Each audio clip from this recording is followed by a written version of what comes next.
નમસ્કાર મિત્રો, સ્વાગત છે તમારું મારી યુટ્યુબ ચેનલ ઓફિશિયલ માહિતીમાં।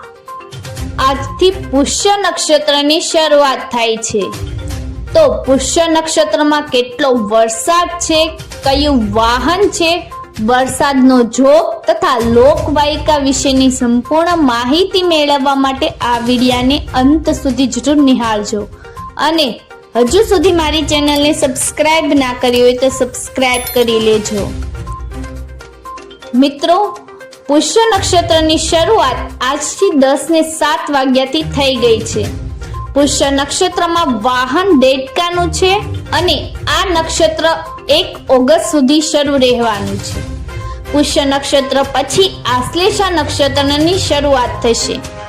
છેલ્લે પુનર્વસુ નક્ષત્ર પૂર્ણ થયું છે। મિત્રો, પુષ્ય અને પુનર્વસુ નક્ષત્ર એકબીજા પર આધારિત રહેતા હોય છે। પુષ્ય નક્ષત્ર એટલે વખ અને વખમાં વરસતો વરસાદ ઊભા પાકો માટે સારો ગણાય છે। જો પુનર્વસુ નક્ષત્રમાં ભારે વરસાદ પડે તો પુષ્ય નક્ષત્રમાં પણ ભારે વરસાદ વરસતો હોય છે। સારા વરસાદની આગાહી કરવામાં આવે છે। મિત્રો, એવું કહેવાય છે કે પુનર્વસુ નક્ષત્રમાં જો ભારે વરસાદ પડે તો એમના પછીના પુષ્ય નક્ષત્રમાં પણ ભારે વરસાદ પડતો હોય છે, પરંતુ પુનર્વસુ નક્ષત્રમાં કડાકા ભડાકા સાથે છૂટાછવાયા વિસ્તારોમાં ભારે વરસાદ નોંધાયો છે। તો એવી જ રીતે પુષ્ય નક્ષત્રમાં પણ વરસાદ નોંધાઈ શકે છે। પુનર્વસુ ને પુષ્ય બે ભાઈલા, વર્ષા તો વર્ષા, વાયલા તો વાયલા। મિત્રો, પુનર્વસુ નક્ષત્રમાં ભારે વરસાદ પડે તો પુષ્ય નક્ષત્રમાં પણ ભારે વરસાદ પડતો હોય છે।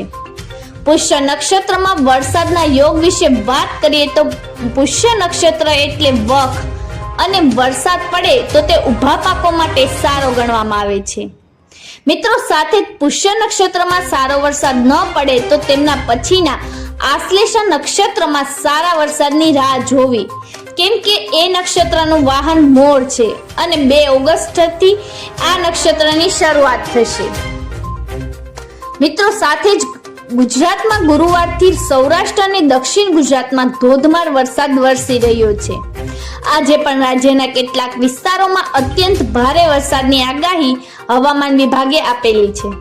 તો બીજી બાજુ સરદાર સરોવર ડેમ 54% જેટલો ભરાઈ ગયો છે। મિત્રો, સાથે દ્વારકા જિલ્લાના કલ્યાણપુરમાં ગુરુવારે રાત્રિના 2 કલાકમાં 6 ઇંચ જેટલો વરસાદ ખાબક્યો હતો। ભારે વરસાદથી કલ્યાણપુરના હરિપર ગામમાં લોકોના ઘરમાં પાણી ઘૂસી ગયા હતા। મિત્રો, હવામાન વિભાગના જણાવ્યા અનુસાર શુક્રવારે વલસાડ, પોરબંદર અને દ્વારકામાં રેડ એલર્ટ આપવામાં આવ્યું છે। આ જિલ્લામાં અત્યંત ભારે વરસાદની આગાહી આપવામાં આવી છે। આ સાથે સુરત, નવસારી અને દાદરાનગર હવેલી, દમણ, જૂનાગઢ, અમરેલી, ગીર સોમનાથમાં ઓરેન્જ એલર્ટ આપવામાં આવ્યું છે। આ સાથે કચ્છ, જામનગર, રાજકોટ, ભાવનગર, વડોદરા અને છોટાઉદેપુર, ડાંગ, નર્મદા, ભરૂચ અને તાપીમાં ભારે વરસાદની આગાહી સાથે યલો એલર્ટ આપવામાં આવ્યું છે। મિત્રો, આવી જ વધુ માહિતી મેળવતી રહેવા માટે મારી ચેનલ સાથે જોડાયેલા રહેજો।